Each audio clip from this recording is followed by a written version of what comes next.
Hello friends, आज मैं লৈ আহিছো আপোনালোকৰ বাবে এটা সিম্পল আৰু টেস্টি সোৱাদৰ ৰেচিপি।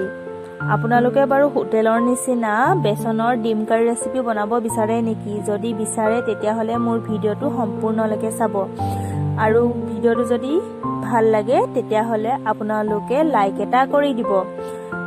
ভিডিওটো আৰম্ভ কৰাৰ আগতে আপোনালোকক মোৰ ইউটিউব চেনেলটোলৈ পুনৰবাৰ স্বাগতম জনাইছো।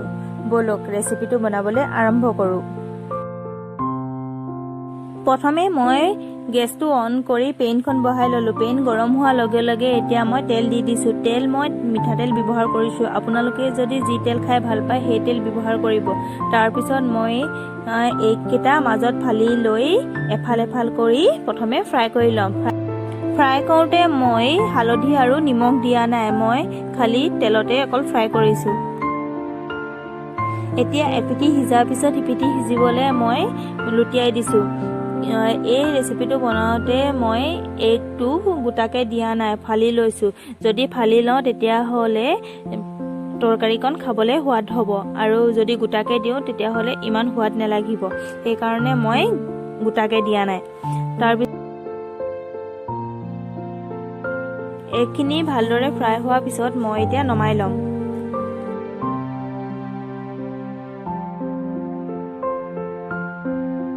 এতিয়া মই একেখিনি তেলতে বাকিবিলাক ইনগ্ৰেডিয়েন্টছ দি দিম। প্ৰথমে মই এটা জলকীয়া আৰু এটা তেজপাত দি দিছো। তাৰ পিছত দি দিম অকণমান গোটা জিৰা।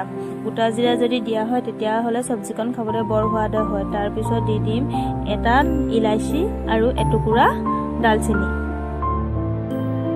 তাৰ পিছত মই লগে লগে পিঁয়াজ দি দিছো। পিঁয়াজ মই এটা দি দিছো। তাৰ পিছত পিঁয়াজখিনি অলপ ব্ৰাউন কালাৰ হোৱালৈকে ভাজিম।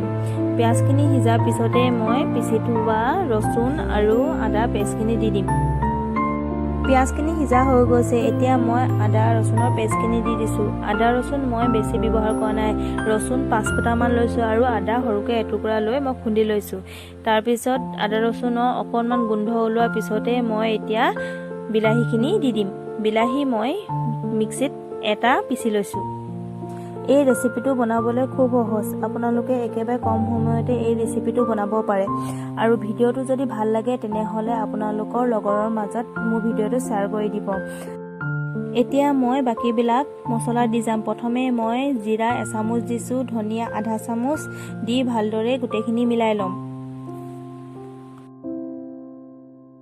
তাৰ পিছত মই দিছো এচামুচ ৰং জলকীয়া। আকৌ পুনৰ ভালদৰে গোটেইখিনি মছলা মই মিলাই দিছো। এতিয়া দি দিছো এচামুচ হালধি। তাৰ পিছত পুনৰ একেদৰে মই হেতাখনেৰে আকৌ গোটেইখিনি মিলাই ল'ম। যদি এনেদৰে এপদ এপদকৈ আপোনালোকে মছলাবিলাক দিয়ে তেতিয়াহলে খাবলৈ বৰ সোৱাদৰ হয়। মছলাখিনি ভালদৰে সিজাৰ পিছত মই এতিয়া বইল কৰা আলুকেইডোখৰ দি দিম। তাৰপিছত মই মছলাখিনি যাতে আলুখিনিৰ ভিতৰত ভালদৰে সোমাই যায় তেতিয়ালৈকে মই অলপ দেৰি লৰাই থাকিম। তাৰপিছতে মই নিমখ দি দিম। নিমখ আপোনালোকৰ নিজৰ সোৱাদ অনুসৰি দি দিব।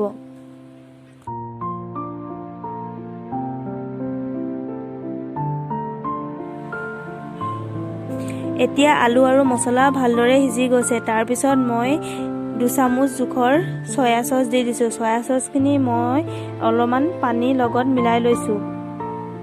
যদি সয়া চচ দিওঁ তেতিয়াহলে খাবলৈ বৰ সোৱাদ লাগে। সয়া চচ দিওঁতে আপোনালোকে মন কৰিব যাতে সয়া চচ বেছিকে নিদিয়ে। যদি বেছিকে দিয়ে তেতিয়াহলে চব্জিখিনি একেবাৰে তিতা নিচিনা হৈ যাব আৰু খাবলৈ একদম সোৱাদ নাইকিয়া হ'ব। তাৰপিছত মই এতিয়া 1-2 মিনিটমান সিজাম। 1-2 মিনিটমান সিজোৱাৰ পিছতে মই ইয়াৰ মেইন ইনগ্ৰেডিয়েন্টছটো দিম। এতিয়া মই বেচন দি দিছো। বেচন মই 2 চামুচ লৈ পানীৰ লগত ভালদৰে গুলি লৈছো, অলপ পাতলা কৰি। তাৰপিছত মই গোটেইখিনি ভালদৰে মিলাই লৈ আলুখিনি এতিয়া ভাঙি দিম। যদি আলুখিনি ভাঙি দিওঁ তেতিয়াহলে গ্ৰেভিটো বৰ ধুনীয়াকে ডাঠ হৈ যাব। বেচনখিনি দিওঁতে কিন্তু আপোনালোকে হেতাখনেৰে লৰাই থাকিব, নহলে তলত লাগি যাব। কাৰণ বেচনটো দি দিয়াৰ লগে লগে চব্জিখন অট'মেটিক ডাঠ হৈ যায়। আৰু এতিয়া মই পানী দি দিম। পানী মই ডাঙৰ বাটিৰে এবাটি দি দিছো। আপোনালোকে যদি অকণমান বেছিকে দিব বিচাৰে তেতিয়াহলে পানীটো অলপ দি দিব পাৰে। মই কিন্তু এবাৰতেই দি দিছোঁ। পানী দি দিয়াৰ লগে লগে আপোনালোকে হেতাখনেৰে ভালদৰে 4 ৰাউণ্ড গুলি থাকিব। বেচন দি দিয়াৰ কাৰণে অলপ লদা টাইপৰ হৈ যায়, সেই লদাটো ভাঙিবৰ কাৰণে আপোনালোকে হেতাখনেৰে বাৰে বাৰে লৰাই থাকিব। 1-2 মিনিটমান সিজাৰ পিছতে মই ফ্ৰাই কৰি থোৱা এগখিনি দি দিম।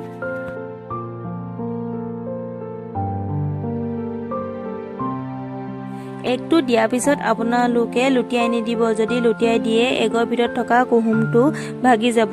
আপোনালোকে মই দেখুওৱা ধৰণে এনেদৰেই কৰি যাব আৰু গেছটো হাই ফ্লেম কৰি নথব, নহ'লে তলখিনি একেবাৰে জ্বলি যাব, কিয়নো বেচন দিয়াৰ কাৰণে চব্জিকণ ডাঠ হৈ আছে। তাৰপিছত 2 মিনিটমান সিজাৰ পিছত মই গৰমে গৰমে নমাই ল'লোঁ। আপোনালোকে এনেদৰে বনাই খাই চাব। খাই কেনে পালে মোলৈ কমেণ্ট কৰি জনাবলৈ একেবাৰে নাপাহৰিব। আৰু যিসকলে মোৰ চেনেলটোৰ লগত জড়িত হৈ আছে তেওঁলোকে মোৰ ভিডিঅ'টো সম্পূৰ্ণলৈকে চোৱাৰ বাবে অশেষ ধন্যবাদ। আৰু যিসকলে মোৰ ভিডিঅ' নতুনকৈ চাই আছে তেওঁলোকে মোৰ ভিডিঅ'টো লাইক, কমেণ্ট, শ্বেয়াৰ আৰু ছাবস্ক্ৰাইব কৰিবলৈ একেবাৰে নাপাহৰিব। আৰু কাষতে থকা বেল আইকনটোলৈ গৈ অল বাটনটো প্ৰেছ কৰি দিব, যাতে মোৰ আহিবলগীয়া নতুন নটিফিকেশ্যনবিলাক পোনপ্ৰথমে আপোনালোকৰ ওচৰত পাই থাকে। ধন্যবাদ।